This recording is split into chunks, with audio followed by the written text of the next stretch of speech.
members of M.A.R.E. Hamburg for inviting me to speak here about the topic I worked on during my doctoral thesis. I would say thank you to Dr. Alessio Sassu for accepting to speak with us about this topic. So the PhD thesis I defended in December 2024 is entitled Transport, Trade and Distribution of Artworks from the Roman Period and artistic craft objects. So between the 2nd century before Common Era and 5th century Common Era. The case of the Western Narbonensis. Is it the outcome of research I have been conducting since my master's degree on submerged sites along the Occitan coastline in the south of France? A PhD fellowship co-founded by the Université Paul-Valéry and the Région Occitanie allowed me to carry out this research in the U.M.A.R.E. 51-40, Archaeology of Mediterranean Societies of CNRS, with the support of the l'Abex Archimède, as well as collaboration with the Musée de l'Efebvre du Cap d'Agde and the Drazny. Also contributed greatly to this work. So Horace wrote, "Conquered Greece conquered its fierce conqueror and brought the arts into rustic Latium." This quote must be placed in the context of the Roman conquests in Greece and the East during the 2nd century before Common Era, when generals and armies plundered cities and sanctuaries. This influx of artworks towards Rome and Italy gave rise to an ever-growing appetite among the elites. From around 170-160 before Common Era, these elites were no longer content with the spoils of war and commissions from the so-called neo-Attic workshops increased, marking the birth of the art market. Using contemporary concepts to describe an ancient reality requires arduous definitional work. Art and craft describe two separate domains in our current societies, which was not the case in the ancient society. This is evidenced by the recent appearance of the word craft in the French language at the end of the 19th century, just after the word industry.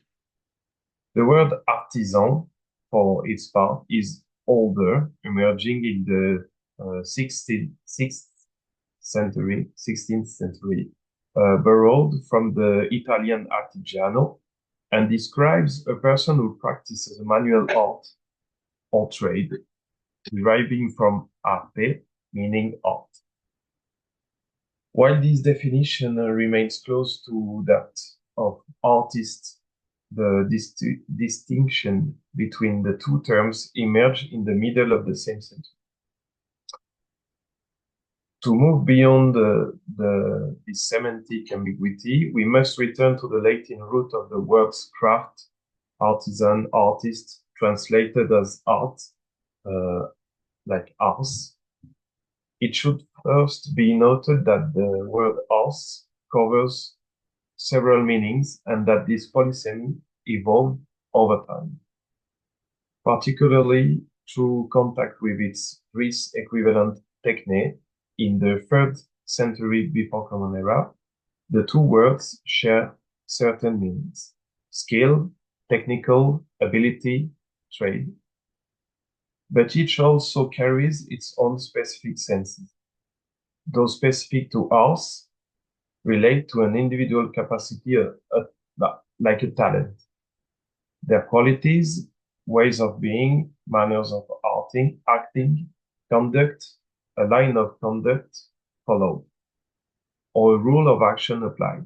On the side of techne, the particular meanings associated with it include the procedure or manner of a specialized activity, a particular science, a technique, the theory of an art, or a treatise. By the 1st century before Common Era, ars assimilated the meaning specific to technique, while retaining its own polysemy. The Latin word increasingly detached itself from individual capacity and know-how to designate any form of theoretical or practical knowledge, or both. If one term must be retained to account for the others, it is the word skill. It is this skill, this know-how, that the Romans valued, not the production resulting from it.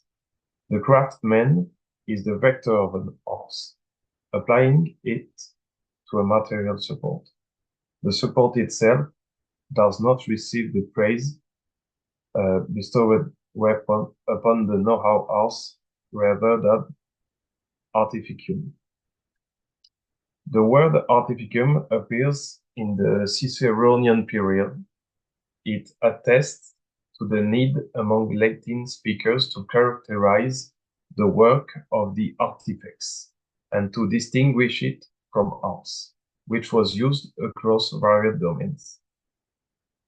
The author Isidore of Seville, born around 516-517, and died in the 636 Common Era, opposes the artes liberales and artificium, the latter referring to what is made with the hands.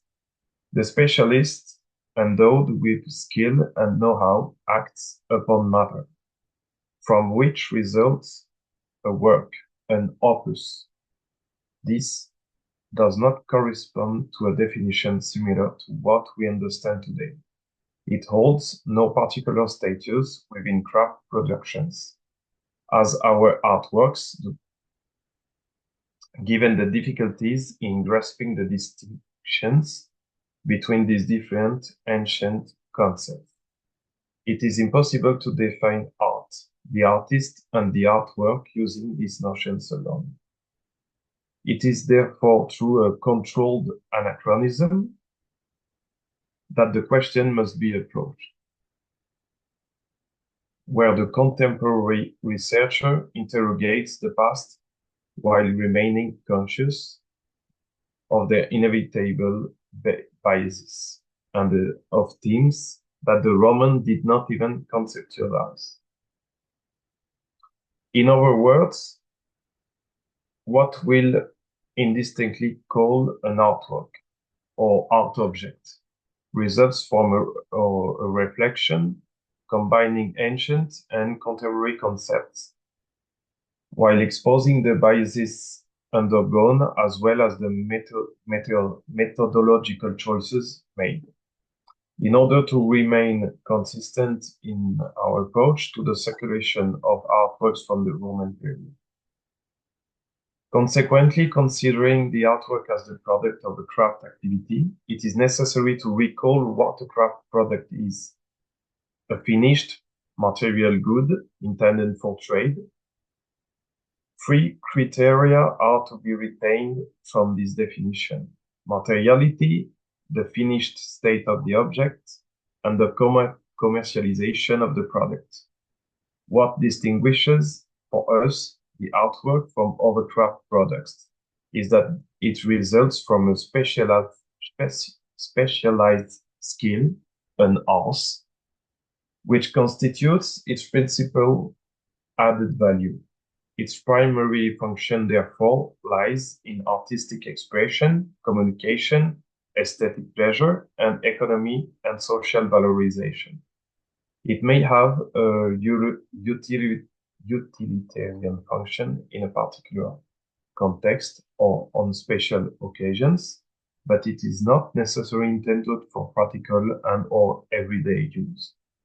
Mass productions, which do not reflect the skill or know-how of the maker, are to be excluded.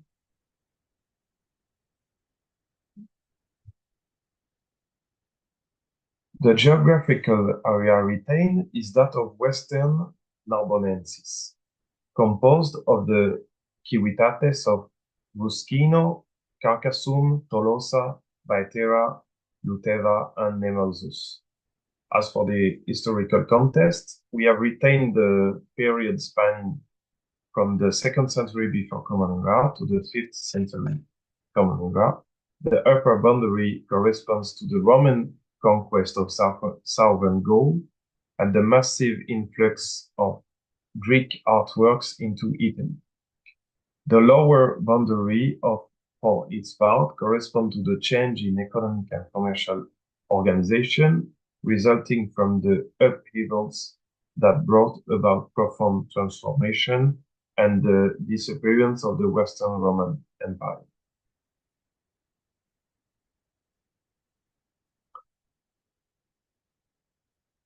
During antiquity, the most widely used means of transport remained navigation, whether fluvial or maritime. The numerous submerged discoveries made possible by the development of underwater and submarine archaeology attest to the intensity of commercial traffic by waterway, particularly during the Roman period.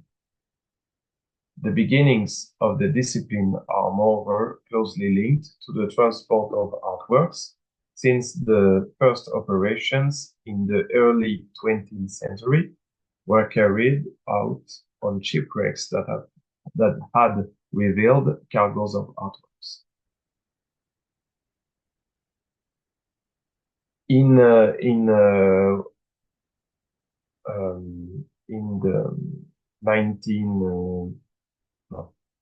1009th century, Greek sponge fishermen discovered near the small island of Antikythera, south of the Peloponnese in Greece, a Roman shipwreck dating from the second quarter of the 1st century before Common Era, whose cargo was composed of numerous bronze and marble statues.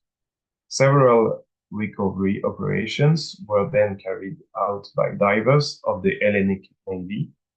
These were the first conducted by a public institution on a submerged archaeological context with the objective of heritage preservation. During the same decade, in 1907, off the coast of Mahdia in Tunisia, a shipwreck from the first quarter of the 1st century before Common Era was identified again by Greek sponge fishermen with its cargo of architectural elements and artworks in bronze and marble, as well as objects belonging to the ship's equipment. Alfred Merlin, then director of the Service des Antiquités of Tunisia, conducted several excavation campaigns until 1913. He directed from the surface a team of heavy sweep divers. These were the first underwater intervention. In the same years, at Crotone in Calabria, Italy, architectural elements and ornamental marble sculptures transported by an imperial period vessel from the first quarter of the 3rd century Common Era were found at Punta Chico. On this occasion, the archaeologist in charge of the research, Paolo Orsi, intervened directly on the remains. Discoveries continued to the following decade, including the bronze statue of an adolescent found in the Bay of Marathon in Greece in 1925, as well as the cargo of bronze statues identified the following year at Cap Artemision in Greece. dated between the end of the 2nd century and the beginning of the 1st century before Common Era. While these works were pioneering the true birth of the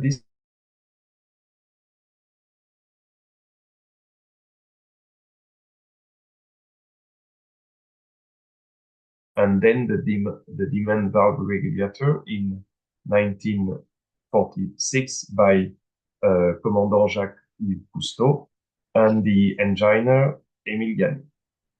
Cousteau's team undertook an expert survey at Mahdia in 1948.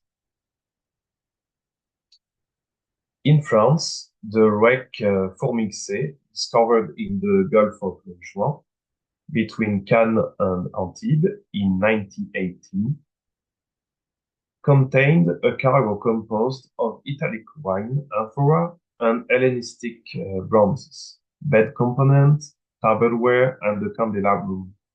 It constitutes an important testimony to the transport of prestigious furniture. But what of the Occitan coastline?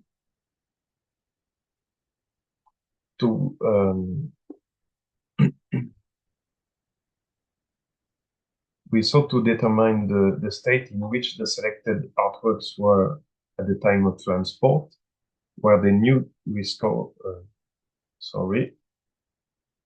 So to which state do the artistic object belong? What was their original function? What is their geographical origin? And what were the motivations and methods behind them? And what is their destination? How do the works of art and art craft objects found on the Occitan coastline tell us about the trade routes they took, their place on board ships, the specificities of such transport, and their destination?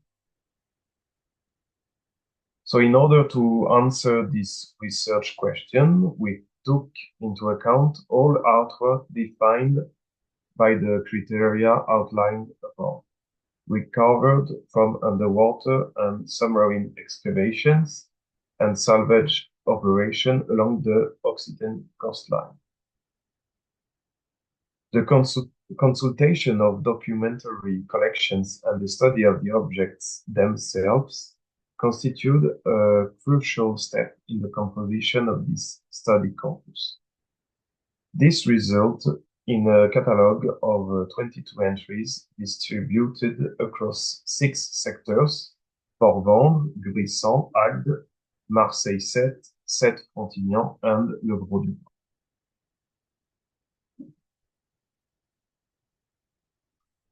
Once catalogued, the various sites and isolated discoveries were subjected to a reliability scoring system in order to provide an indication of the reliability of the collected data.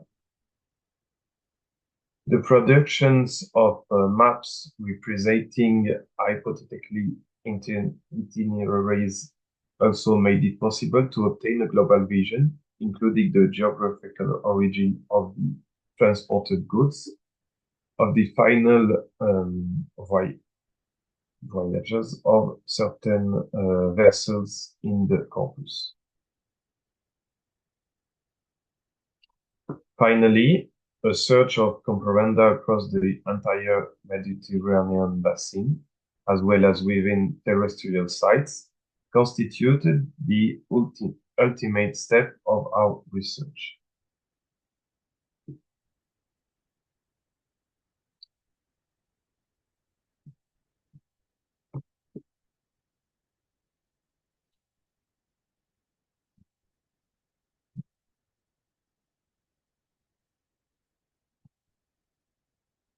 Following analysis of the corpus, it appears that the objects can be distinguished, notably according to their types, in the following manner. The metal tableware recovered from the wreck at the H, Port-Vendre 2, as well as the isolated finds from Grasse-Pahu and East Port, Est-Port-en-Bonne 2, were transported as new products coming directly from production workshop. Here we have the kind of tableware transported.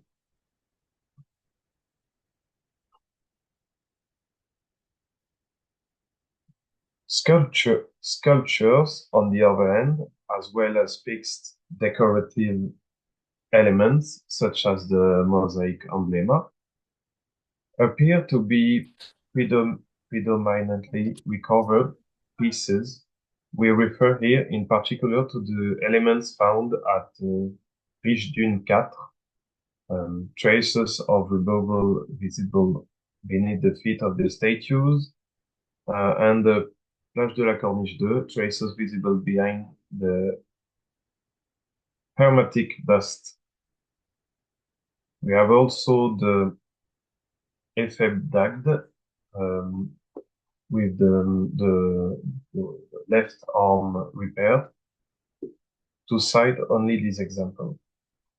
More difficult, however, is determining the state of the statuettes and the figurines recovered owing to their conditions of preservation.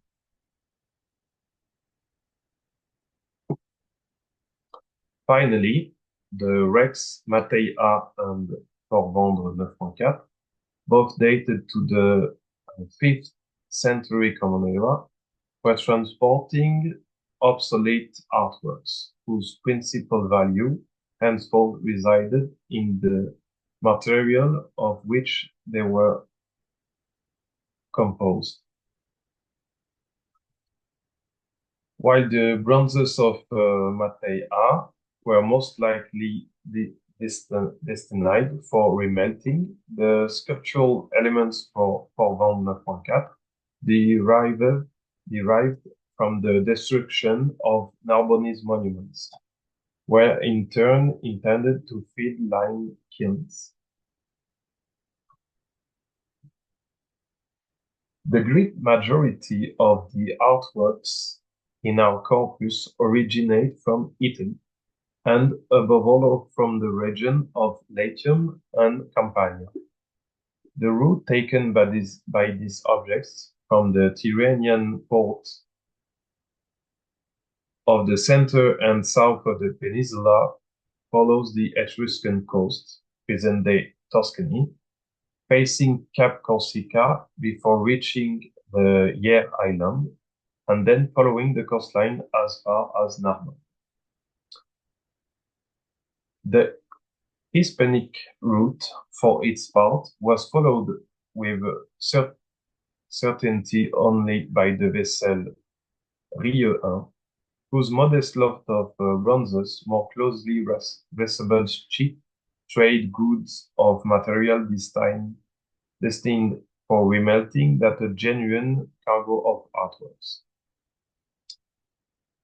Finally, departing from Narbonne, several wrecks may have played a role in the redistribution of these goods from the Narbonnese entrepôt port, warehouse port, towards the secondary ports within its zone of influence. Thus, an Italic artwork may have been brought by a first vessel between Italy and Narbonne before being transferred onto a second vessel from Narbonne towards the smaller port.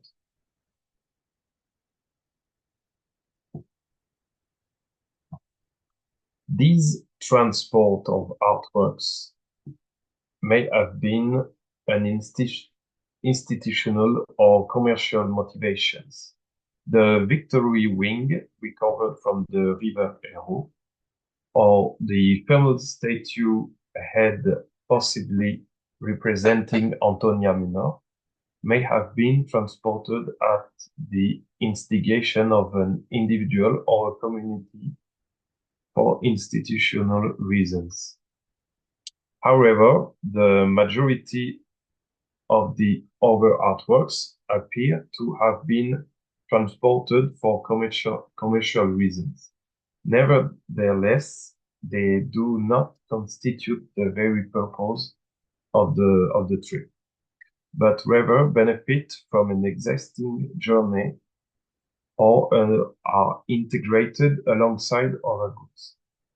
The opportunistic trade to which they are subject is divided into two categories: the complementary cargo, where spaces left by the principal cargo are filled with smaller objects, as is the case with companion ceramics within large cargoes of wine amphora from the late Republic, as well as bronze tableware manufactured in Italy.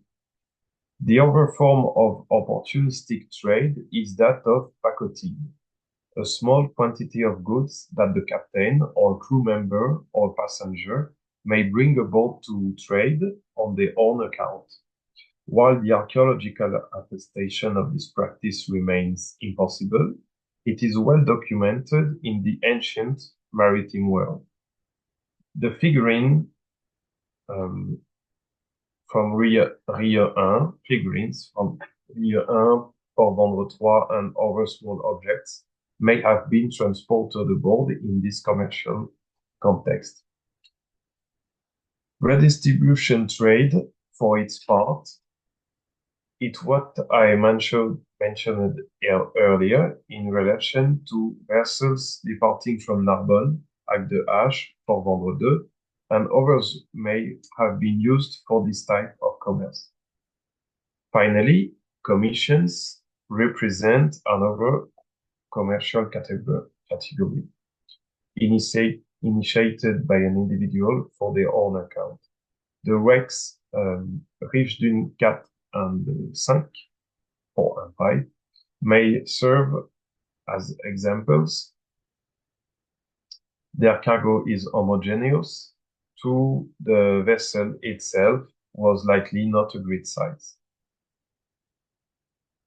Regarding this, the manner in which artworks may have been stowed and packed in the holds of vessels, we are dealing above all with hypotheses drawn from ancient testimonies and comparisons with modern maritime practices.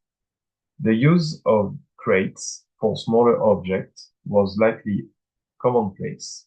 However, the hypothesis of transport in spherical bundles is more surprising, as can be seen on this relief. At Sanctuary, the eastern port of Corinth, approximately 100 Opus Sectile panels were buried following a natural disaster.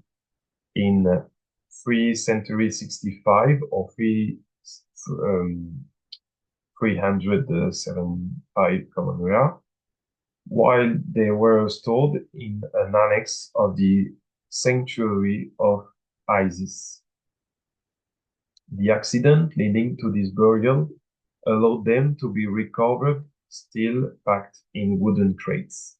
This method may have been used to transport the mosaic emblema from Riche d'une 4.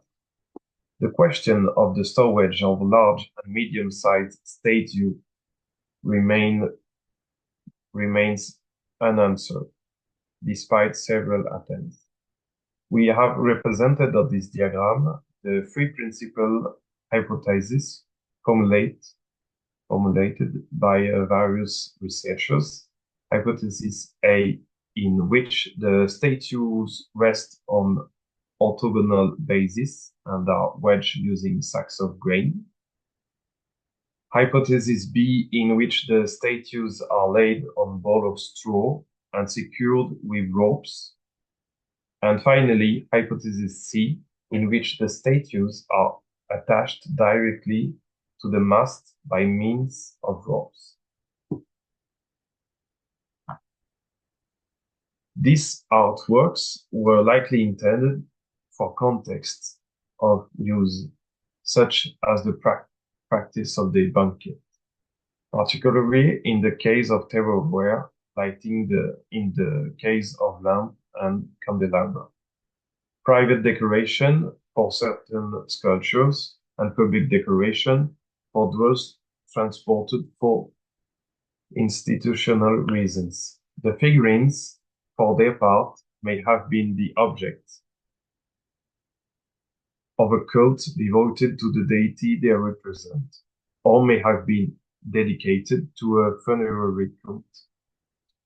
It is often very difficult to assert with certainty the function they may have been intended to fulfill. These considerations are drawn for comparisons with non-objects.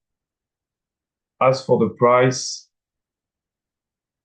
and quality of the artworks, these cannot be determined from archaeological evidence alone. Only texts inform us of the exceptionally high sums that certain aristocrats were prepared to spend, sums which Latin authors frequently criticize. The bronze works recovered along the Occitan coastline were not produced from a precious alloy. Nevertheless, it is known that the price of a sculpture is more greatly influenced by the quality of its executions or by its antiquity than by the material from which it was made.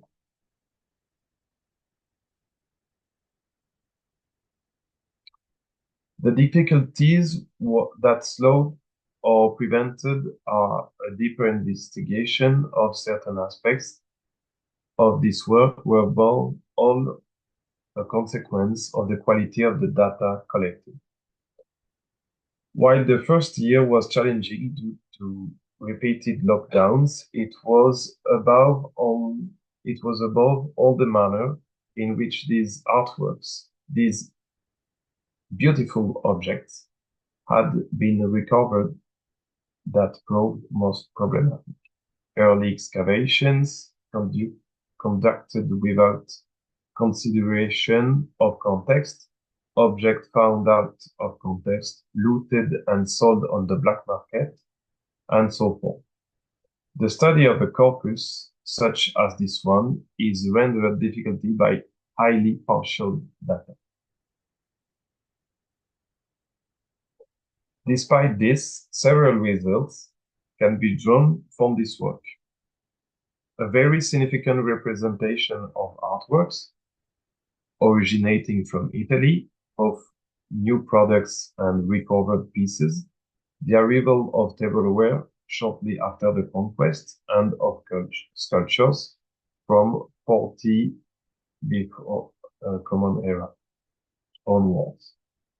The Italian roots continued to supply artworks despite the increasing volumes exchanged with Hispania, where interprovincial circulations, opportunistic trade with redistributive trade and commissions, free principal context of use, banquets, decoration, and cult, a privileged relationship between Western Narbonensis and the Latium Campanian region, Campanian and Egyptianizing products, reflecting the privileged relations between Egypt and Campania.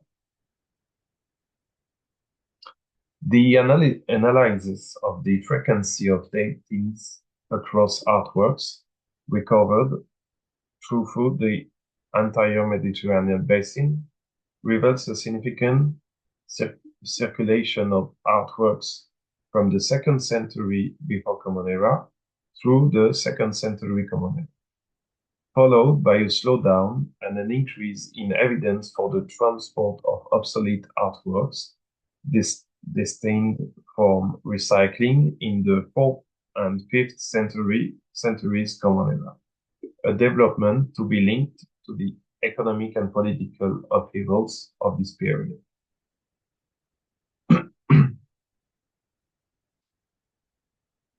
A subject such as this one could be extended to the eastern Narbonnese coastline and more broadly to inland Gaul, Hispania, North Africa, in order to better understand the circulation of these artworks towards the western provinces in the Roman world. A more rigorous consideration of modern archaeological context could allow for a more precise and systemic study of the manner in which artworks arrived at or were produced in a given location. To conclude, this research also shed light on a largely understudied dimension of the Roman art market, the transport, trade, and distribution of artworks along the Occitan coastline within the framework of Western Narbonnensis. Through the constitution of a corpus of 22 catalog entries distributed across 6 sectors, and through the application of a reliability scoring system, the mapping of hypothetical itineraries, and the search of comparanda across the Mediterranean basin, it has been possible to identify several significant patterns. The artwork recovered along the Occitan coastline bear witness to a privileged commercial relationship between Western Narbonnensis and the Latin Campanian region, with a predominance of Italian products, both new and recovered, circulating primarily along the Tyrrhenian route via Narbonne. The motivations behind these transports were varied, ranging from institutional commissions to opportunistic and redistributive trade, while the objects themselves served a range of functions from banqueting and private or public decoration to religious and funerary cult practices. Finally, the chronological analysis confirmed a peak in the circulation of artworks between the 2nd century before Common Era and the 2nd century Common Era, followed by a marked decline and a shift towards the transport of obsolete materials, this time from recycling in the late Antique period. While the partial nature of the available data has necessarily limited the scope of certain conclusions, this work has demonstrated the potential of submerged archaeological context as privileged witness to ancient commercial networks and opened the way for future research on a broader geographical and provincial scale. Thank you very much for your attention, and